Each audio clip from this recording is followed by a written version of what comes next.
Hello, in this video I want to show you how to uninstall games or apps from ASUS ROG Ally.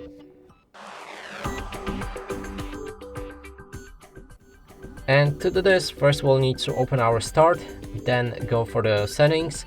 Inside, select apps, install the apps.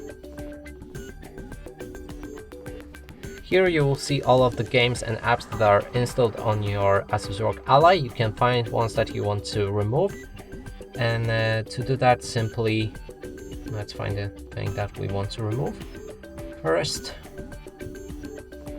Okay, I guess let's go for this game. We can click on these three dots, and then there's uninstall button. You can click on that to uninstall any game or app. And that's it for this video. Hope you like it. Please consider subscribing to our channel, leave a like and a comment below.